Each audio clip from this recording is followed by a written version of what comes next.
We begin today. I have a question for everybody. What is an idol? We'll start going this way. What is the what? What is an idol? I'm not American Idol either. No. The throttle in a car. No, I'm just kidding. It is somebody you look up to. It is somebody you would look up to, an idol. Anything that you hold higher than yourself. It's definitely somebody you look up to for sure, and learn from. Something that's more important than anything else. I would say an idol is something that you love more than God. Right. So today we're going to be looking at Exodus 20. It's the 10 Commandments. So let's go to Exodus 20 and see what it's talking about. Exodus is Old Testament, right? Correct, yeah. Is it 20? Yeah.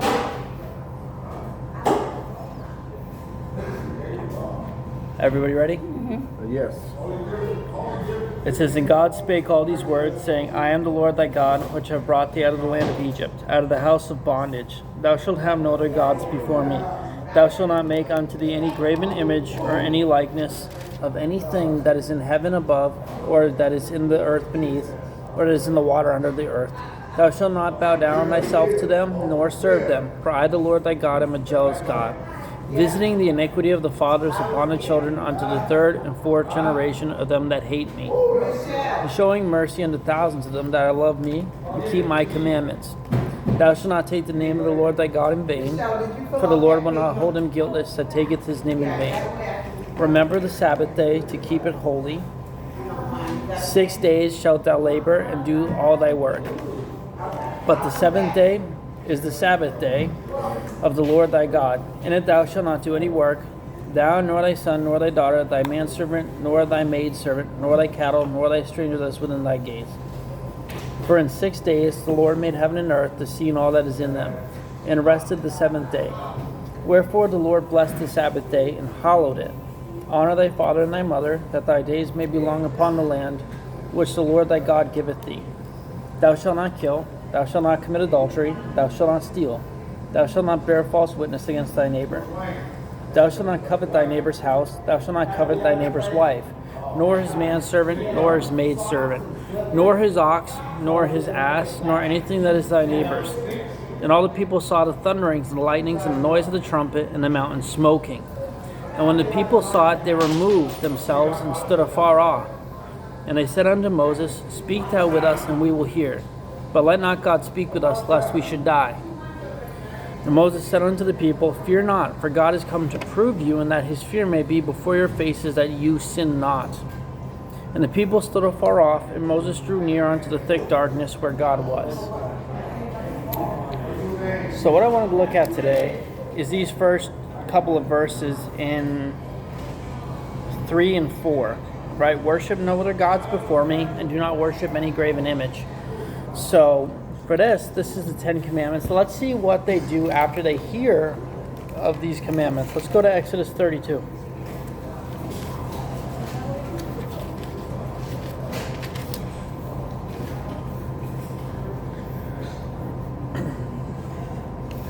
So after they get these commandments from God, they don't want anything to do with them, right? They stood afar off. They're like, Moses, you have experience prior with God as getting us out of Egypt. Why don't you go talk to him lest he kills us?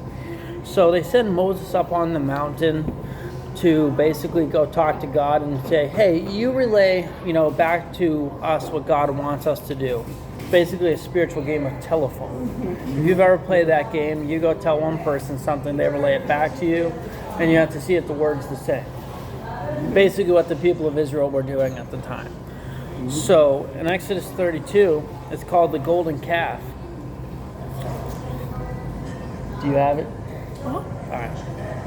And when the people saw that Moses delayed to come down out of the mount, the people gathered themselves together unto Aaron, and said unto him, Make us gods which shall go before us. For as for this Moses, the man that brought us up out of the land of Egypt, we wot not what is become of him. And Aaron said unto them, Break off the golden earrings, which are in the ears of your wives, of your sons, and one of your daughters, and bring them unto me. And all the people brake off the golden earrings, which were in their ears, and brought them unto Aaron. And he received them at their hand, and fashioned it with a graven tool, after he had made it into a molten calf. And they said, These be thy gods, O Israel, which brought thee up out of the land of Egypt. And when Aaron saw it, he built an altar before it. And Aaron made proclamation, and said, Tomorrow is a feast to the Lord. And they rose up early on the morrow, and offered burnt offerings, and brought peace offerings. And the people sat down to eat and drink, and rose out to play. And the Lord said unto Moses, Go, get thee down, for thy people which thou broughtest out of the land of Egypt have corrupted themselves. They have turned aside quickly out of the way which I commanded them. They have made them a molten calf, and have worshipped it, and have sacrificed thereunto, and said, These be thy gods, O Israel, which have brought thee up out of the land of Egypt. And the Lord said unto Moses, I have seen this people, and behold, it is a stiff-necked people. Now therefore let me alone, that my wrath may wax hot against them, and that I may consume them, and I will make of thee a great nation. And Moses besought the Lord his God, and said, Lord, why doth thy wrath wax hot against thy people, which thou hast brought forth out of the land of Egypt with great power and with a mighty hand? Wherefore should the Egyptians speak and say, For mischief did he bring them out, to slay them in the mountains, and to consume them from the face of the earth? Turn from thy fierce wrath, and repent of this evil against thy people. Remember Abraham, Isaac, and Israel, thy servants, to whom thou swarest by thine own self, and said unto them, I will multiply your seed as the stars of heaven. And all this land that I have spoken of will I give unto your seed, and they shall inherit it forever. And the Lord repented of the evil which he thought to do unto his people. And Moses turned and went down from the mount, and the 2 tablets of the testimony were in his hand. The tablets were written on both their sides, on the one side and on the other were they written. And the tablets were the work of God, and the writing was the writing of God graven upon the tablets. And when Joshua heard the noise of the people as they shouted, he said unto Moses, There is a noise of war in the camp. And he said, It is not the voice of them that shout for mastery, neither is it the voice of them that cry for being overcome, but the noise of them that sing do I hear. And it came to pass, as soon as he came nigh unto the camp, that he saw the calf and the dancing. And Moses' anger waxed hot, and he cast the tablets out of his hands, and broke them beneath the mountain. He took the calf which they had made, and burnt it in the fire, and ground it into powder, and strawed it upon the water, and made the children of Israel drink of it. And Moses said unto Aaron, What did this people do unto thee, that thou hast brought to do a great sin upon them? And Aaron said, Let not the anger of my Lord wax hot. Thou knowest the people that they are set on mischief. For they said unto me, Make us gods which shall go before us. For as this Moses, the man that brought us up out of the land of Egypt, we wot not what is become of him. And I said unto them, Whosoever hath any gold, let them break it off. So they gave it to me, and then I cast it into the fire, and there came out this calf. And when Moses saw that the people were naked, for Aaron had made them naked unto their shame among their enemies, then Moses stood in the gate of the camp, and said, Let who is on the Lord's side, let him come unto me. And all the sons of Levi gathered themselves together unto him. We'll stop there for now. But, what do you think the sin of the story is? That they continued calling God's law. They just decided that they'd had enough with Moses wasn't there to guide them. So they just took it on themselves to follow another place. That's a good one. I like that answer. So they forgot all that God had done for them, and they decided to stray to the side. Try to do it on their own, basically. Do it on their own? Without God. All right. What else sticks out to you? It was so easily led astray. And That's a good one.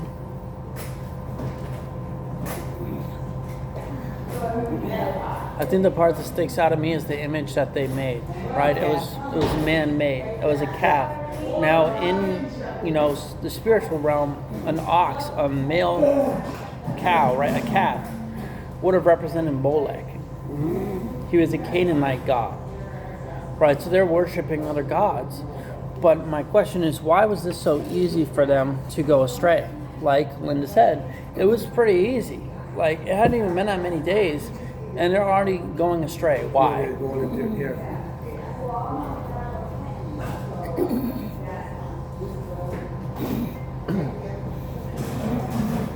So the reason is their slavery to the Egyptians. Now, Egypt, a lot of people don't understand, they had their own gods, right? They had their own worship system that they would have been inclined to worship with the Egyptians, right? So in worship to those false gods, hearing of a different God had to be quite, something. It would have been something new to them. When God came to Moses, Moses' response was like, "Here am I, Lord." He already knew who he was, meaning he had previous knowledge of who God was. And so did the Israelites. But they got used to worshiping the Egyptians' gods. They got used to that false worship of their slavery. Yeah, so they didn't want to follow the real God. Right. Here they are learning that the true God of the universe is going to have commandments, that there's going to be consequences if they break those commandments. See, they're used to a worship system where there's no consequence. They can do whatever they want, worship whoever they want, and nothing's going to happen. Yeah. See, when God said worship no graven image, that's a man-made image. It's not alive. It's not a living thing. So let's go on to verse Therefore, 27. is that also referring to Jesus on the cross? Yes, Because that's a man-made image that we have today. it is. So let's get into this a little bit more here. One of the biggest idols that people have in Christianity today is mosaics on windows and metal figures on a cross. Because here's why. We don't know what Jesus looked like.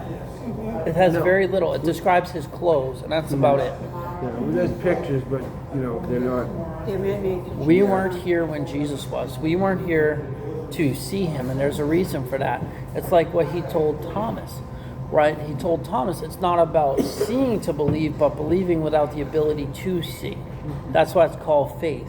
It's the conviction of hope in things that are not seen. So when we realize that we could have the belief in Jesus and not even know what he looks like, Right. based upon his word. So when we put, a crucifix or a rosary, which has a metal body with no face, you're saying, hey, this is what Jesus looked like. Yeah. And it may not. It may not be. right, we don't know. Yeah. We weren't there. Yeah. So are we going to be so eager to believe man and, hey, this is your Jesus, right? Brown hair, white face. I would see why we would. Or are we trusting in the word of I God? think the only way we're ever going to know who he truly is and what he looks like is when we pass to the next light. Yeah? Right. That's when we're going to be face to face with what we think he may look like, but he could be totally different. And a lot of people don't understand. That's why Thomas got rang out. Jesus really pushed hard into him because he was so quick to stop believing him. He was like, you're supposed to believe without seeing. Right. You got him on his faith. Yep. But those are two of the idols that I It's all notice just a lot. description, you know what I mean? It's all just what people say, what people believe, Right. And it definitely may not be true. So let's go to verse 27 and see what happens after these people make a golden calf to worship it. All right. You want to read the rest of the chapter? You can say no, but Fine.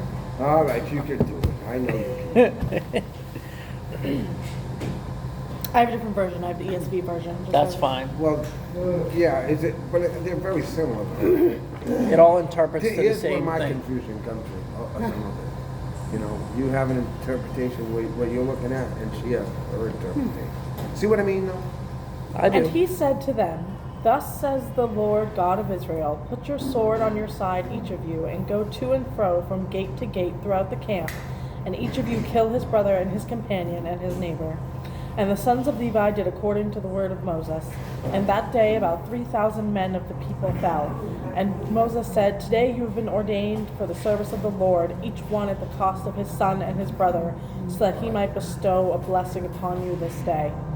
The next day Moses said to the people, "You have sinned a great sin, and now I will go up to the Lord. Perhaps I can make atonement for your sin." So Moses returned to the Lord and said, "Alas, this people has sinned a great sin. They have made for themselves gods of gold. But now, if you will forgive their sin, but if not, please blot me out of your book that you have written." But the Lord said to Moses, "Whoever has sinned against me, I will blot out of my book. But now go, lead the people to the place about which I have spoken to you. Behold, my angel shall go before you. Nevertheless, in the day when I visit, I will visit their sin upon them." Then the Lord sent a plague on the people because they made the calf, the one that Aaron had made. All right, what do we notice about this part here? What happens?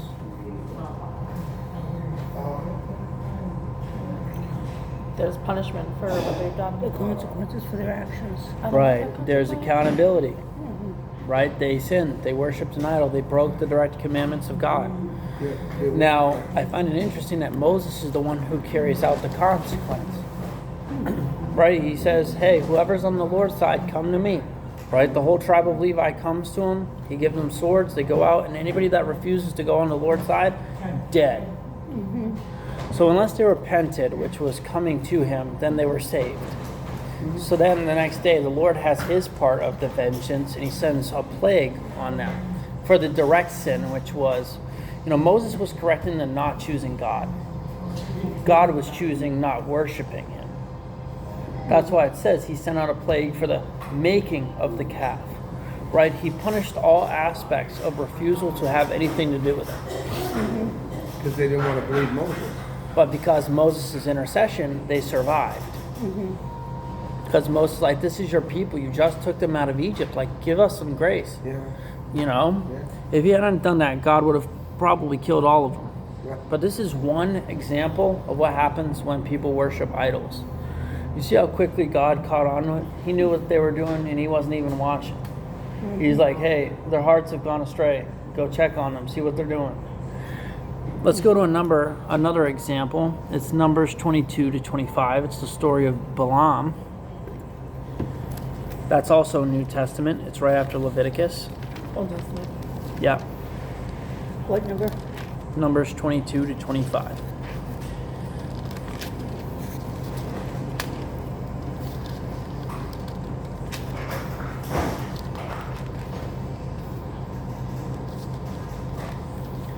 Called Balak Summons Balaam. Everybody there? All right. And the children of Israel set forward and pitched in the plains of Moab on this side Jordan by Jericho. And Balak, the son of Zippor, saw all that Israel had done to the Amorites. And Moab was sore afraid of the people, because they were many. And Moab was distressed because of the children of Israel. And Moab said unto the elders of Midian, now shall this company lick up all that are around us, as the ox licketh up the grass of the field. And Balak the son of Zippor was king of the Moabites at that time. So let's stop there real quick. So this is a king who is of a foreign country to Israel, and at this time God had sent forth for them to wipe out the promised land. Basically they were clearing it so they could live in it, and he understood what this meant. He understood they were coming for him, they were going to kill him and take over his land. Right, so at this time, he's very afraid because he understands his position and what's going to happen to him. Nobody that has actually gone against them has beaten them yet. So they're killing like everybody. So let's go on. In verse 5. He sent messengers therefore unto Balaam, the son of Beor, to Pethor, which is by the river, the land of the children of his people, to call him, saying, behold, there is a people come out from Egypt. Behold, they cover the face of the earth, and they abide over against me. Come now, therefore, I pray thee, curse me this people, for they are too mighty for me. Peradventure I shall prevail, that we may smite them, and I may drive them out of the land. For I wot that he whom thou blessed is blessed, and he whom thou cursed is cursed. And the elders of Moab and the elders of Midian departed with the rewards of divination in their hand. And they came unto Balaam, and spake unto him the words of Balak. So what do you see there? Why is he going to this prophet? He's asking because they're too powerful, and he wants them to be. Say that again? He's what? He's going to the prophet because he's worried because the Israelites are too powerful, and he's trying to get them to be held off, so he can keep his lands. Right, so he knows that prophets' jobs back then were to tell of visions and outcome of events, and they could bless or curse people. So he goes to Balaam with a heavy sum of divination because you had to pay for the service back then. And he goes, here's some money, I want you to curse this people.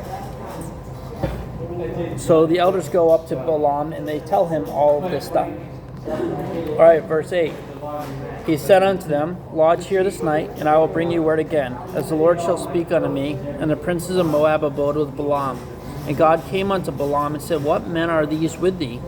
And Balaam said unto God, Balak the son of Zippor, king of Moab, hath sent unto me, saying, Behold, there is a people come out of Egypt, which covers the face of the earth. Come now, curse me them. Peradventure I shall be able to overcome them, and drive them out. God said unto Balaam, Thou shalt not go with them. Thou shalt not curse the people, for they are blessed. And Balaam rose up in the morning, and said unto the princes of Balak, Get you into your land, for the Lord refuseth me to give me leave to go with you. And the princes of Moab rose up, and they went unto Balak, and said, Balaam refuses to come with us. And Balak sent yet again princes more and more honorable than they. And they came to Balaam and said to him, Thus saith Balak the son of Zippor, Let nothing, I pray thee, hinder thee from coming unto me. For I will promote thee unto very great honor, and I will do whatever thou sayest unto me. Come therefore, I pray thee, curse me this people. And Balaam answered and said unto the servants of Balak, If Balak would give me his house full of silver and gold, I cannot go beyond the word of the Lord my God to do less or more. All right, let's stop there, okay? So, what happens in this section? He's telling him that he can't go against God because they are the blessed people. Right?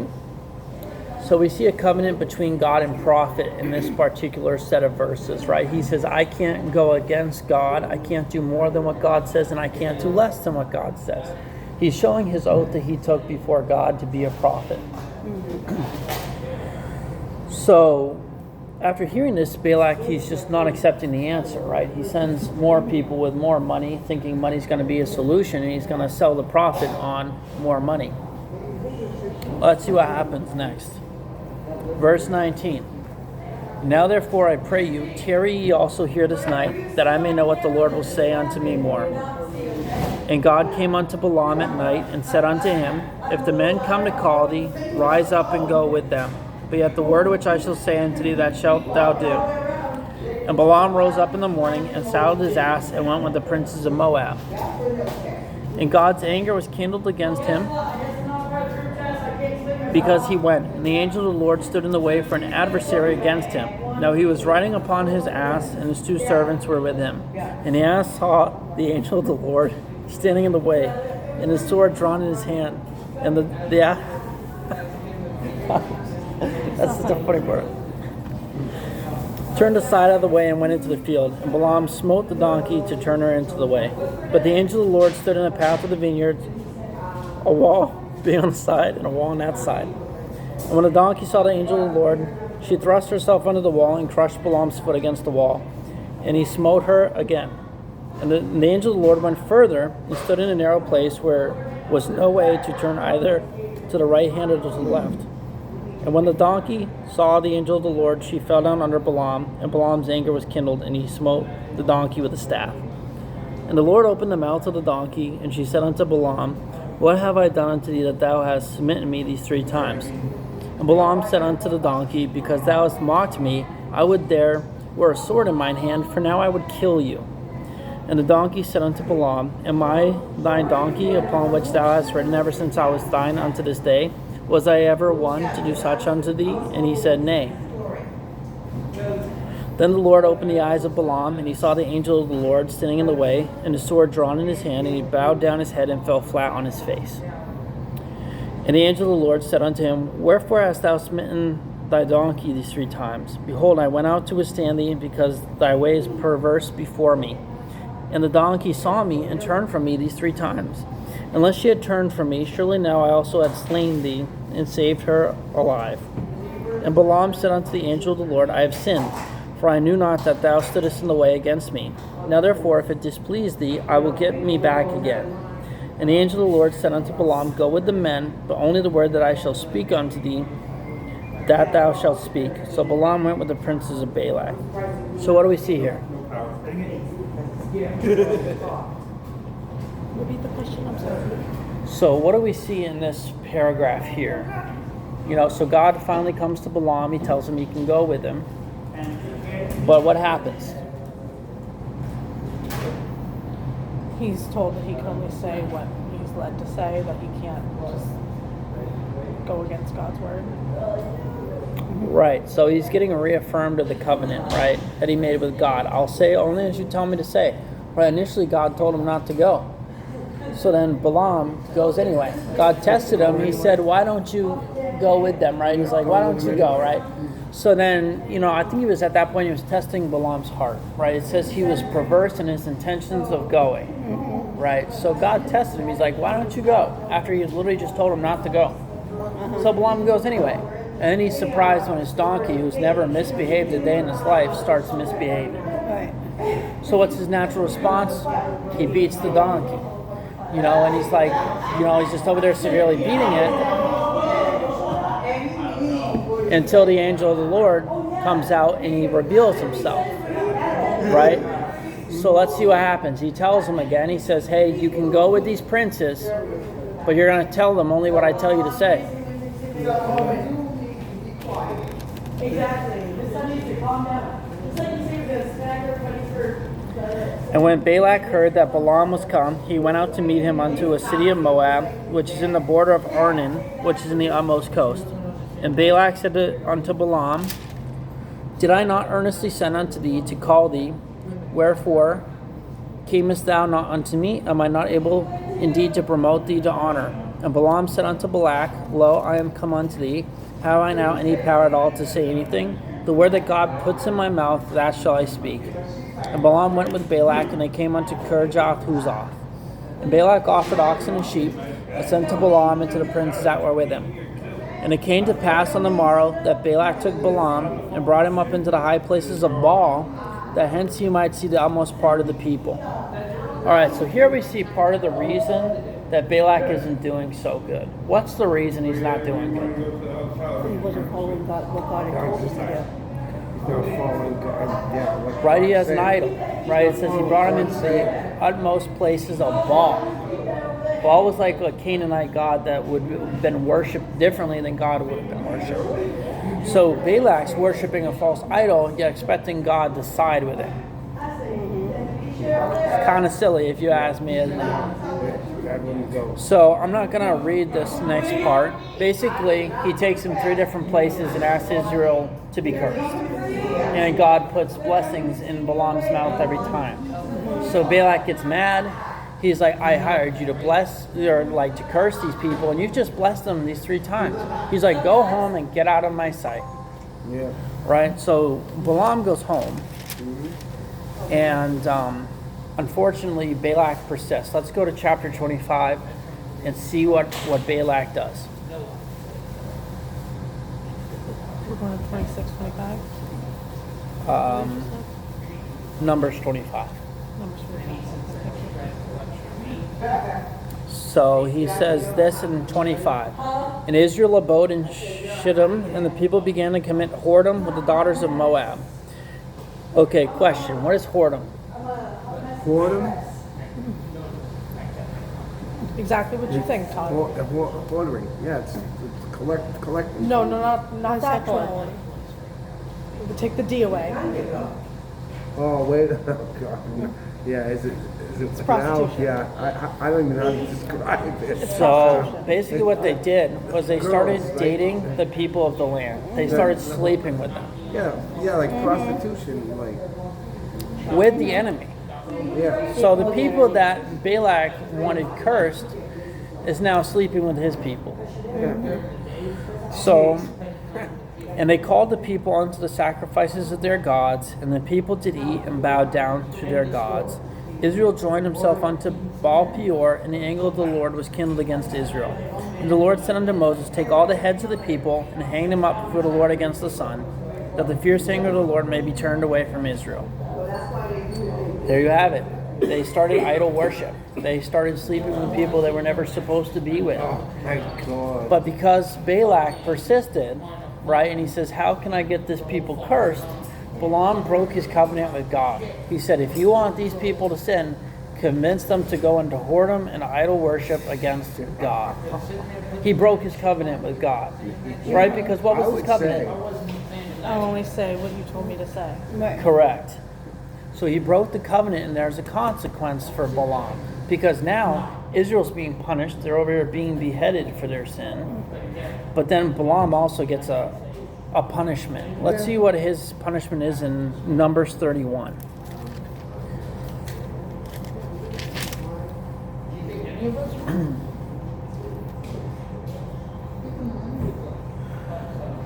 So in Numbers 31, he says this.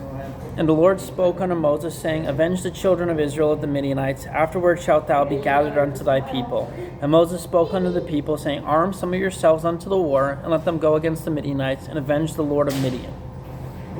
Of every tribe 1,000 throughout all the tribes of Israel shall ye send to the war. So there were delivered out of the thousands of Israel 1,000 of every tribe, 12,000 armed for war. And Moses sent unto war 1,000 of every tribe, them and Phinehas, the son of Eleazar the priest, to the war, with the holy instruments and the trumpets to blow in his hand. And they warred against the Midianites, as the Lord commanded Moses, and they slew all the males.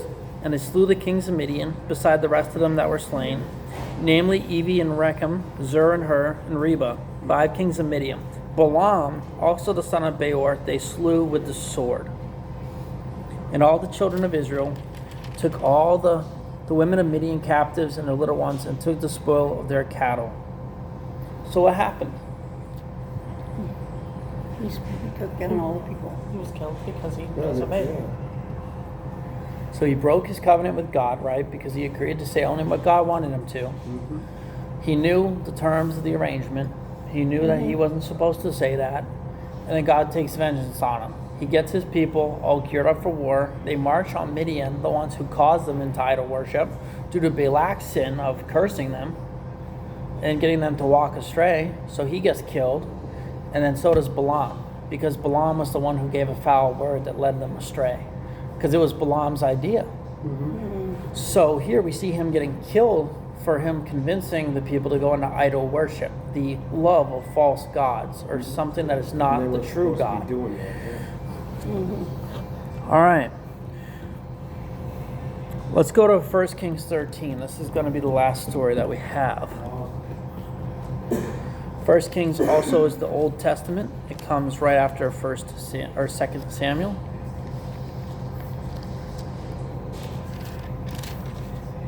So the book of the Kings is the line of the kings that come out of Israel after the people demand to have a physical king. Right? They're tired of following God. They can't see him. They can't hear him. Yeah, they'd rather have somebody they can see and hear and speak. Right. So God warns them, right? Hey, this king's going to take all your money. He's going to take your daughters. You're going to have to fight for like him and obey whatever he says. Mm-hmm. So Saul gets kinged. He loses the kingdom to David. Mm-hmm. And after David, there is like a war for the throne going on. And then this line of sons just comes to the throne. So Solomon, David's son, he got the throne due to David's heart after God's own heart. And he disobeys God. He says, pursue me in my commandments. He goes out to different women of different land, takes 1,000 wives, and he disobeys. He walks away from God to worship idols. Mm-hmm. So this is like the line of kings that happens after this. So this man's name is Jeroboam. And what happens is Jeroboam does this. It's going to be in 1 Kings 12, verse 25. This is the history as to why God's upset at him. He says, Then Jeroboam built Shechem in Mount Ephraim, and dwelt therein, and went out from thence, and built Penuel. And Jeroboam said in his heart, Now shall the kingdom return to the house of David. If this people go up to do sacrifice in the house of the Lord at Jerusalem, then shall the heart of this people turn again unto their Lord, even unto Rehoboam king of Judah. And they shall kill me, and go again to Rehoboam king of Judah. And whereupon the king took counsel, and made 2 calves of gold, and said unto them, It is too much for you to go up to Jerusalem. Behold thy gods, O Israel, which brought thee up out of the land of Egypt. So what happens? They go back to the golden calf. Right. He's afraid of losing his people. So instead of trusting God, the one who brought him into power, he goes back to his people and what the people want. Mm-hmm. And unfortunately, it leads into more idol worship. So let's see what happens. Right? Because now the making of the idol is there. Making something out of metal or wood is not an idol. Mm-hmm. It's the heart's intention of what you do with that object that becomes your idol. And he set the one in Bethel, and the other he put in Dan. And this thing became a sin, for the people went to worship before the one, even unto Dan. There it is, the intention of the heart, right? They wanted something to worship, so they went after something that was false. And he made a house of high places, and made priests of the lowest of the people, which were not the sons of Levi, which was against the law, because a Levite was supposed to be a direct descendant of Aaron, which was supposed to be in the priesthood of God. And Jeroboam ordained a feast in the 8th month, on the 15th day of the month, like unto the feast that is in Judah, and he offered upon the altar. So did he in Bethel, sacrificing unto the calves that he had made. And he placed in Bethel the priests of the high places which he had made. So he offered upon the altar which he had made in Bethel the 15th day of the 8th month, even in the month which he had devised of his own heart, and ordained a feast unto the children of Israel, and he offered upon the altar and burnt incense. So now we know the sin, right? He causes the people to false worship because he's scared of losing the kingdom, same way many of the kings before him had. So he goes the way of false worship again. Let's see what God does here. 1 Kings 13. And behold, there came a man of God out of Judah by the word of the Lord unto Bethel, and Jeroboam stood by the altar to burn incense. And he cried against the altar in the word of the Lord, and said, O altar, altar, thus saith the Lord, behold, a child shall be born unto the house of David, Josiah by name. And upon thee shall he offer the priests of the high places that burn incense upon thee, and men's bones shall be burnt upon thee. And he gave a sign the same day, saying, This is the sign which the Lord hath spoken. Behold, the altar shall be rented, and the ashes that are upon it shall be poured out. And it came to pass, when King Jeroboam heard the saying of the man of God, which had cried against the altar in Bethel, that he put forth his hand from the altar, saying, Lay hold on him. And his hand, which he put forth against him, dried up, so that he could not pull it in again to himself. The altar also was rent, and the ashes poured out from the altar, according to the sign which the man of God had given by the word of the Lord. And the king answered and said unto the man of God, Entreat now the face of the Lord thy God, and pray for me that my hand may be restored to me again. And the man of God besought the Lord, and the king's hand was restored to him again, and became as it was before. And the king said unto the man of God, Come home with me, and refresh thyself, and I will give thee a reward. And the man of God said unto the king, If thou wilt give me half thine house, I will not go in with thee, neither will I eat bread nor drink water in this place. For so was it charged me by the word of the Lord, saying, Eat no bread, nor drink water, nor turn again by the same way that thou camest. So he went another way, and returned not by the way that he came to Bethel. What do you see here? A mispronunciation of the town Bethel. Well, that's because in my Bible it actually has a hyphen. That's crazy. I hate that. So pretty much what happens here? God gives a command. That's one part of it. We see yet again a consequence to his idol worship. See, when God doesn't like something, his first response is usually to send a prophet. He sends somebody to tell the people, hey, I don't like what you're doing. Say, please stop. It's like a warning, you know. Right. Yeah. So he sends out the warning, right? And upon hearing the warning, what's the king's response? Hey, seize him and kill him, right? He doesn't like what he's saying. Yeah. Even though God's speaking to the he prophet. wants to do what he wants. Right. He's comfortable with the idol worship, but God's not. And rather than hearing the truth, he gets offended at the truth that God doesn't like it. So then he says to kill him. Right. So what happens then? God defends the prophet, and he shrivels the hands of the king. Yeah. So Jeroboam then, to the very man he just tried to kill, he's like, hey, pray to your God, that way I may be restored. Mm-hmm. Right? He's starting to have faith because he sees what happened. So then he's like, hey, come home, drink with me, celebrate with me. Mm-hmm. And the prophet's like, I was told by God not to do that, right? Yeah. He said, go into no man's house and drink with them inside of this land. So basically, let's watch what happens, right? So the king gets a warning, and the prophet goes his own way. Mm-hmm. He goes a different way. Go with the king, right? Now there dwelt an old prophet in Bethel, And his sons came and told him all the works that the man of God had done that day in Bethel. The words which he had spoken unto the king, them they told also to their father. And their father said unto them, What way went he? For his sons had seen what way the man of God went, which came from Judah. And he said unto his sons, Saddle me the donkey. So they saddled him the donkey, and he rode thereon. And went after the man of God, and found him sitting under an oak. And he said unto him, Art thou the man of God that came from Judah? And he said, I am. Then he said unto him, Come home with me and eat bread. And he said, I may not return with thee, nor go in with thee, neither will I eat bread nor drink water with thee in this place. For it was said to me by the word of the Lord that thou shalt eat no bread, nor drink water thee, nor turn again by the same way that thou came. He said unto him, I am a prophet also as you are. And an angel spoke unto me by the word of the Lord, saying, Bring him back with thee into thine house, that he may eat bread and drink water. But he lied unto him.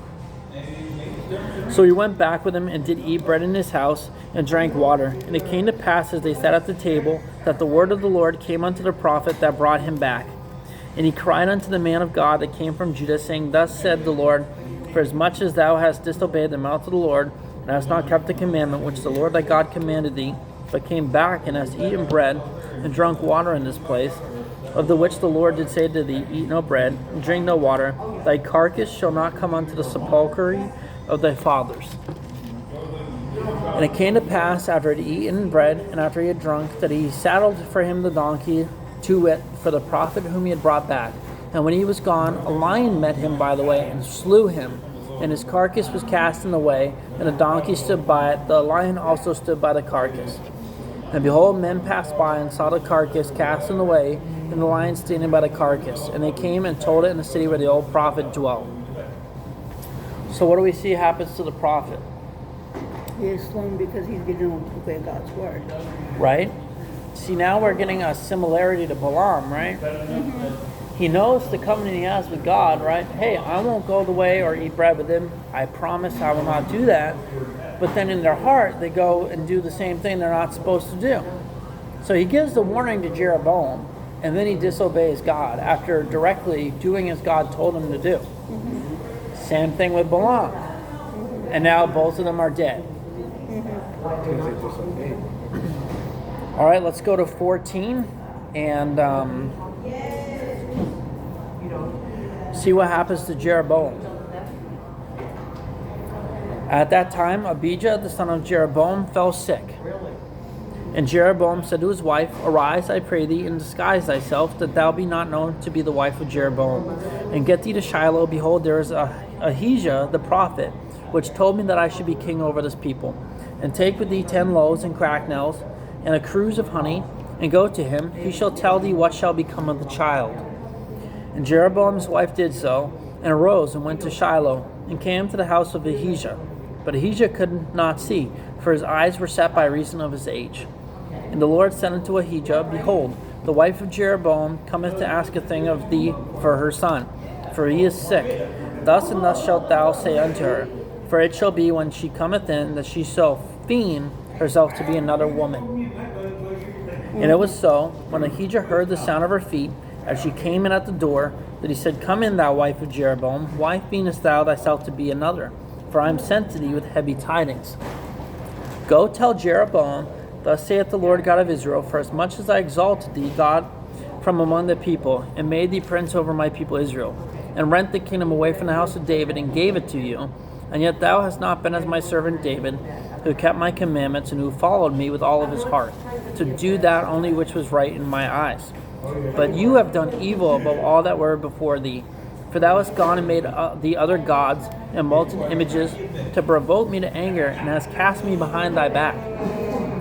Therefore, behold, I will bring evil upon the house of Jeroboam, and will cut off from Jeroboam him that pisseth against the wall, and him that is shut up and left in Israel. And will take away the remnant of the house of Jeroboam, as a man takes away dung, till it be all gone. Him that dieth of Jeroboam in the city shall the dogs eat, and him that dies in the field shall the fowls of the air eat, for the Lord has spoken it. Arise, therefore, get thee to thine own house, and when thy feet enter the city, your child shall die. And all Israel shall mourn for him and bury him, for he only of Jeroboam shall come to the grave, because in him there is found some good thing toward the Lord God of Israel in the house of Jeroboam. Moreover, the Lord shall raise him up a king over Israel, who shall cut off the house of Jeroboam that day.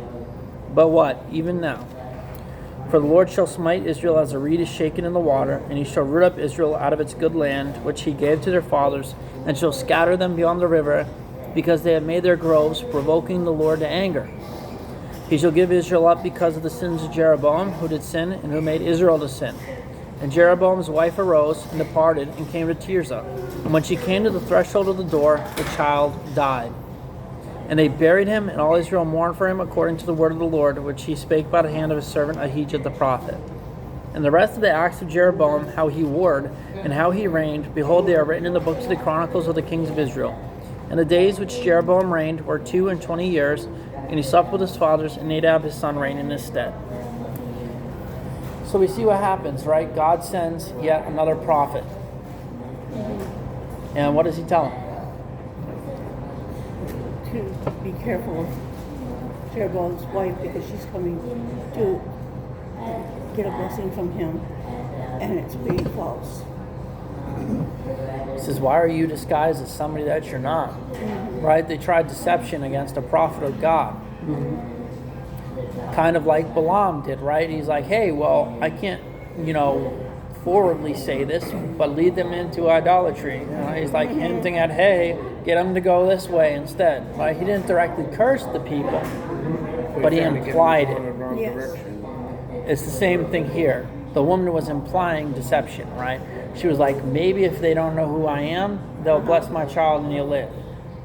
Right? But God tells her to go back to Jeroboam with a message, and he says, because of your evil before me, and you are not willing to repent, your child is as good as dead.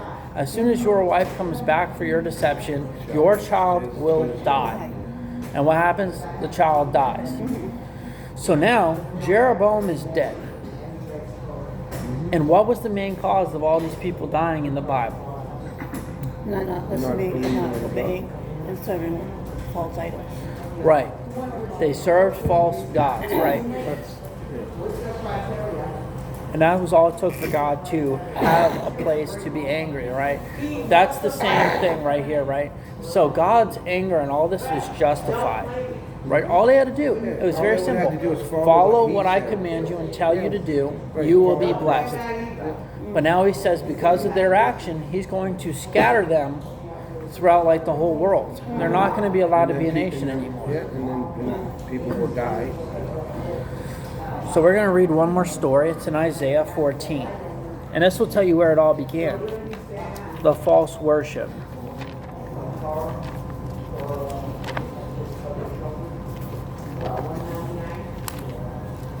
You said 14? Yep.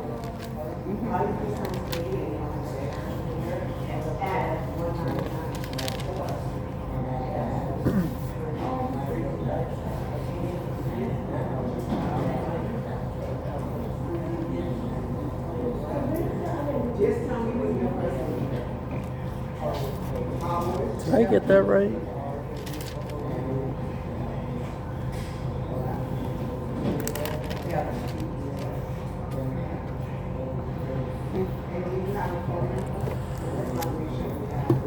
Hold on, he might not be in the right spot. That's okay. Okay, I did. Okay, he is in the right spot. So Dang, I Isaiah, couldn't say he was wrong. I was hoping. it's Isaiah 14. It describes the fall of Lucifer. So it says, for the Lord will have mercy on Jacob, and will yet choose Israel, and set them in their own land, and the strangers shall be joined with them, and they shall cleave to the house of Jacob. So again, that's that promise that you once went astray from me, right? You once chose false gods, but I'm going to be faithful to you, and I'm going to bring you back to myself. So that's what he's telling them. And the people shall take them and bring them to their place, and the house of Israel shall possess them in the land of the Lord for servants and handmaids, and they shall take them captives, whose captives they were, and they shall rule over their oppressors. And it shall come to pass in the day that the Lord shall give thee rest from thy sorrow and from thy fear, from the hard bondage wherein thou wast made to serve, that thou shalt take up this proverb against the king of Babylon, and say, how hath the oppressor ceased, the golden city ceased? The Lord hath broken the staff of the wicked and the scepter of the rulers. He who smote the people in wrath with a continual stroke, he that ruled the nations in anger, is persecuted, and none hindereth. The whole earth is at rest and is quiet. They break forth into singing. Yea, the fir trees rejoice at thee, and the cedars of Lebanon, saying, Since thou art laid down, no feller is coming up against us. Hell from beneath is moved for thee to meet thee at thy coming. It stirs up the dead for thee, even all the chief ones of the earth. It has raised up from their thrones all the kings of the nations. All they shall speak and say unto thee, Art thou also become weak as we are? Art thou become like unto us? This is the part where it talks about Lucifer here. It says, Thy pomp is brought down to the grave, and the noise of thy viols, the worm is spread under thee, and the worms cover thee. How art thou fallen from heaven, O Lucifer, son of the morning? How art thou cut down to the ground, which did weakest the nations? For thou hast said in thine heart, I will ascend into heaven, I will exalt my throne above the stars of God, I will sit also upon the mount of the congregation in the sides of the north, I will ascend above the heights of the clouds, I will be like the Most High. Yet thou shalt be brought down to hell, to the sides of the pit. They that see thee shall narrowly look upon thee and consider thee, saying, Is this the man that made the earth to tremble, that did shake kingdoms? That made the world as a wilderness, and destroyed the cities thereof, that opened not the house of his prisoners? All the kings of the nation, even all of them, lie in glory, every one in his own house. But thou art cast out of thy grave like an abominable branch, and as the raiment of those that are slain, thrust through with a sword, that go down to the stones of the pit, as a carcass trodden under feet. Thou shalt not be joined with them in burial, because thou hast destroyed thy land and slain thy people. The seed of evildoers shall never be renowned. Prepare slaughter for his children for the iniquity of their fathers, that they do not rise, nor possess the land, nor fill the face of the world with cities. For I will rise up against them, says the Lord of hosts, and cut off from Babylon the name and remnant and son and nephew, says the Lord. I will also make it a possession for the bitter and pools of water, and I will sweep it with the besom of destruction. So what do we notice there?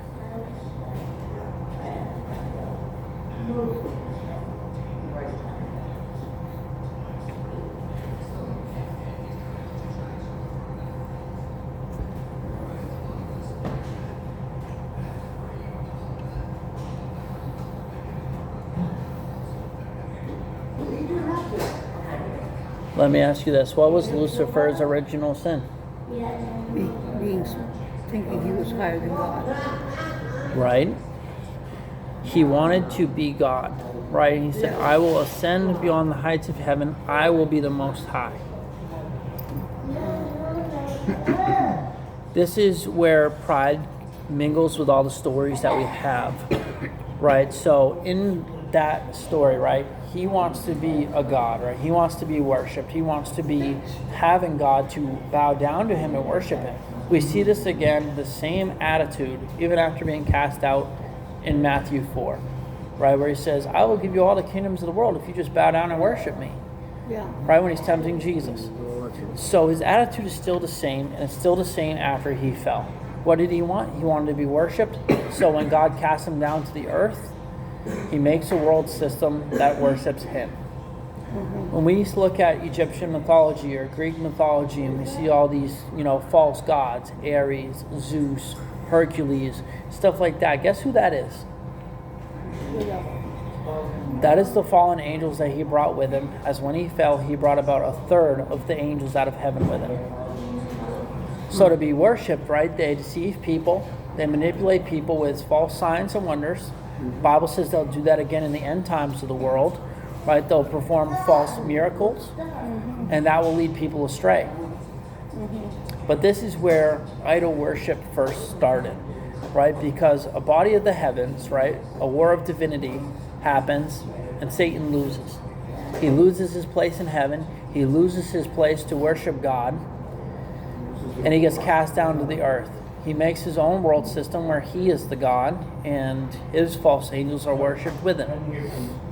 Now, for people, that looks like, paganism, as it's called, is the worship of one or more gods. So that is not the definition of paganism. That is the definition of polytheism. there. Paganism is the worship of certain gods. Right. There you go. Thank you, Matt. You're welcome. So it's the worship of certain gods, right? And unfortunately, we see it a lot in today's culture, down in France, they actually just had a parade, worshiping Baal and Lilith. And those are false gods. Baal has been one of the consistent ones since ancient Israel. So that's like, all this idol worship, but they don't realize who they're really worshiping. It was like back then, it mentioned ashes were like swept off the altar, right? Back then they had a culture, right? And one god in particular was known for like having ashes on an altar, and that was Molech. Molech was the god of like fertility. He would help you with harvest and good prosperity. Now, Do you know who the pagan god of fertility is? no, Easter. which is pronounced Ishtar. No, it's pronounced Easter. It's spelled Ishtar, but it's pronounced Easter. Okay. Well, so anyway, what this guy would do is you could sacrifice an animal, or you would sacrifice your children. You would put your child on the altar, and it would be burned alive and killed. And that's how you would worship this god. Sadly enough, some people today actually still do that. Wow. So like some of the Greek mythology stuff too, they had certain, traditions and rituals that would bring them prosperity through the power of a demon. So these demons have certain powers, right, that they can portray onto people to make it look like they're real gods. The last story I'm going to read shows you what happens when you compare one of those to the actual God. Let's go to 1 Kings 18.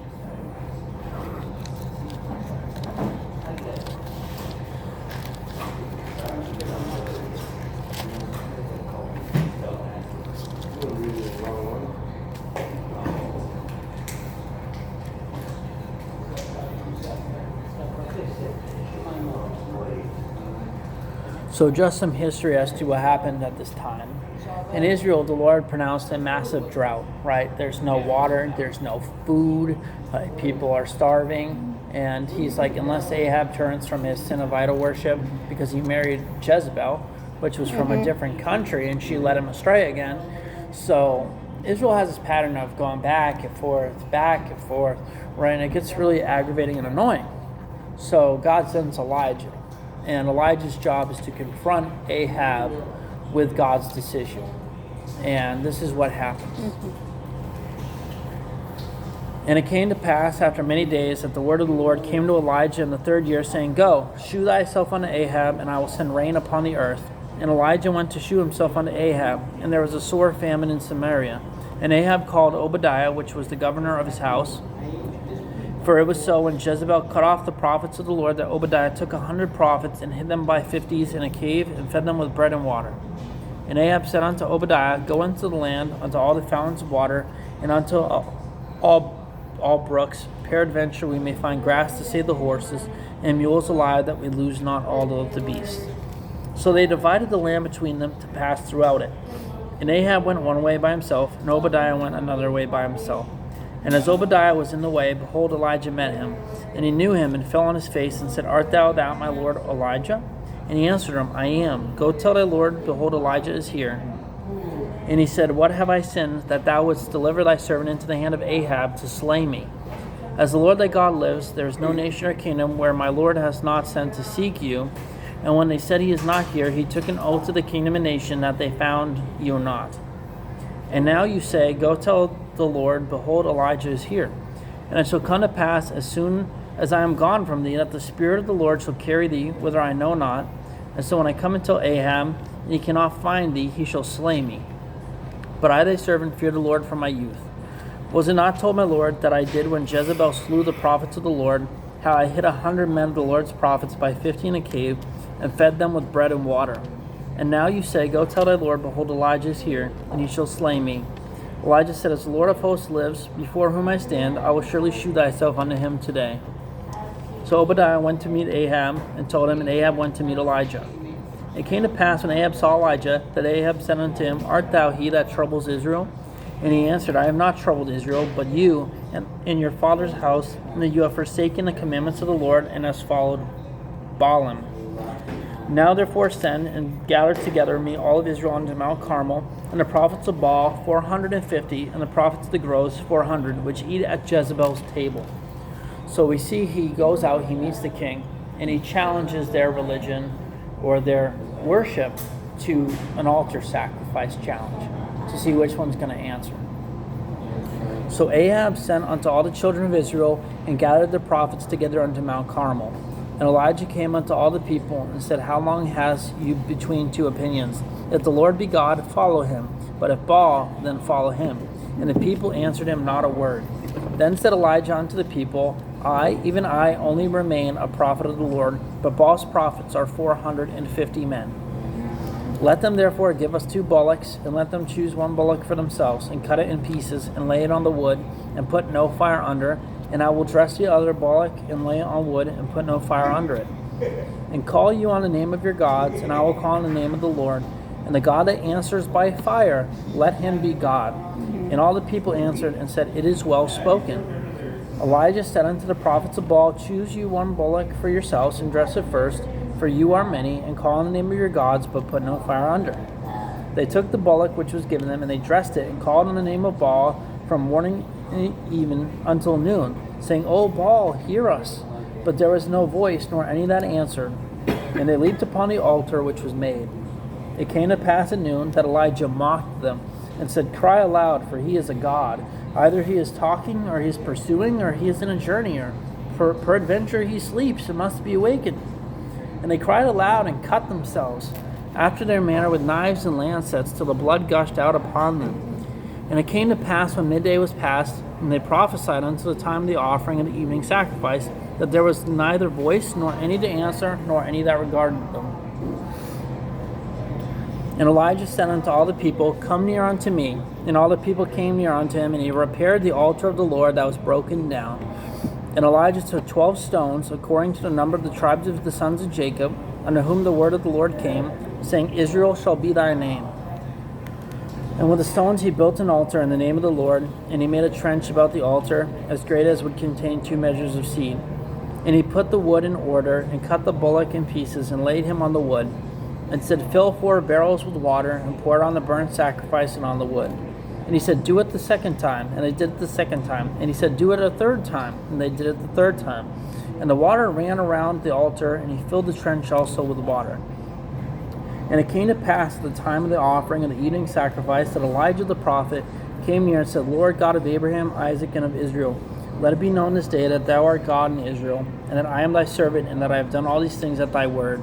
Hear me, O Lord, hear me, that this people may know that thou art the Lord God, and that thou hast turned their heart back again. Then the fire of the Lord fell, and consumed the burnt sacrifice and the wood, and the stones and the dust, and licked up the water that was in the trench. And when all the people saw it, they fell on their faces, and they said, The Lord, he is God, the Lord, he is God. And Elijah said unto them, Take the prophets of Baal, let not one of them escape. And they took them, and Elijah brought them down to the brook Kishon, and slew them there. What do we think about that?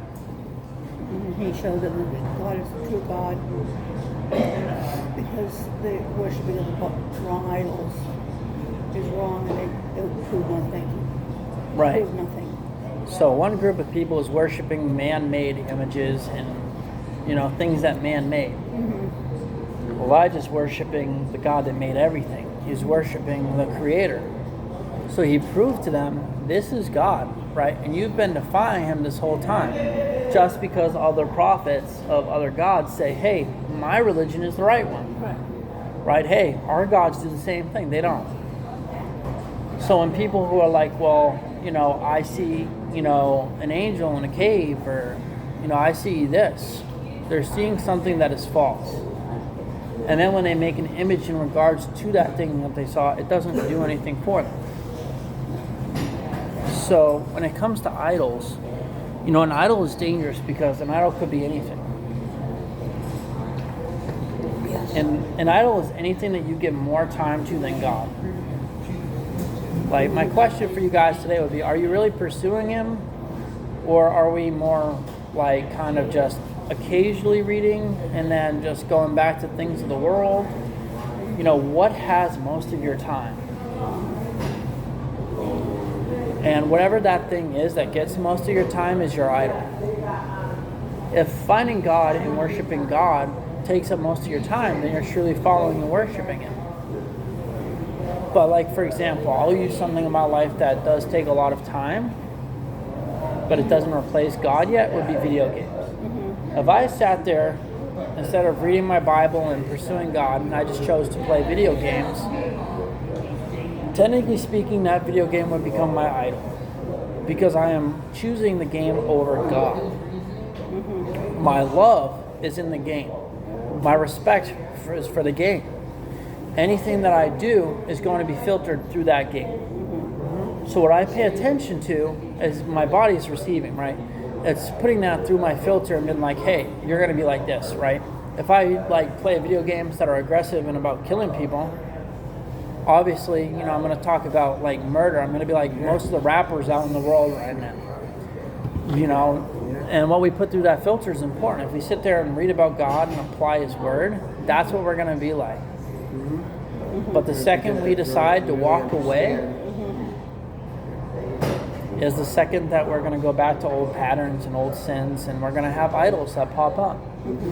The second type of idol, Thelma mentioned earlier, is things that get made by man, right? They're like, hey, here's a crucifix, here's a rosary.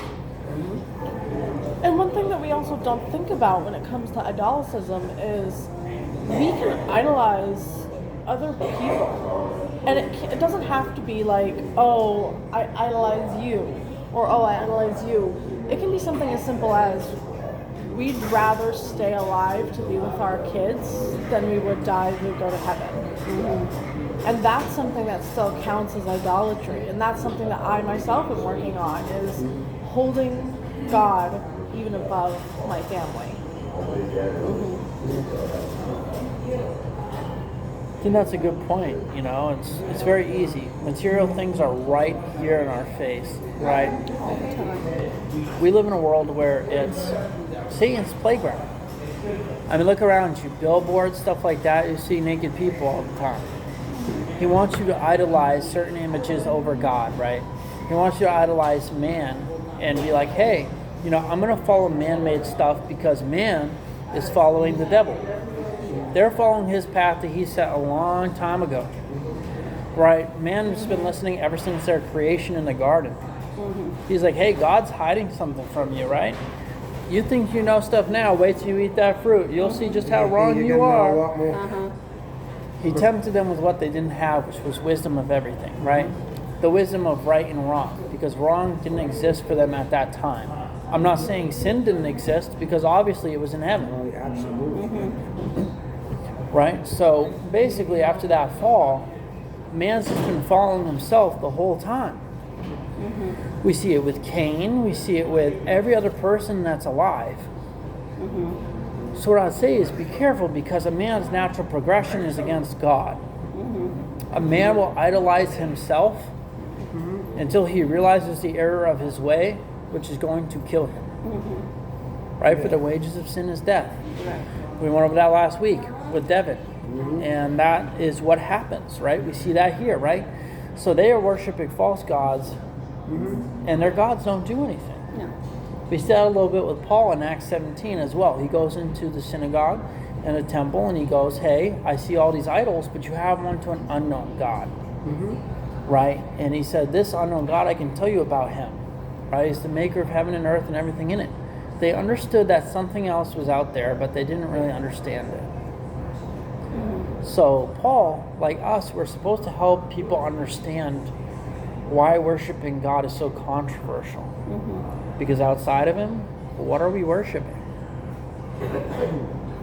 Yourself? Other people? Like, that can't save you, right? That's all we have. I mean, if it's outside of God. So if we're worshiping ourselves and worshiping other people, how are we going to be saved? We wouldn't be. Last week we went over John 15 and it said we can't do anything apart from Christ. So Christ is our salvation. We should be worshiping God. All right. Thoughts, comments? Jokes, riddles, haikus.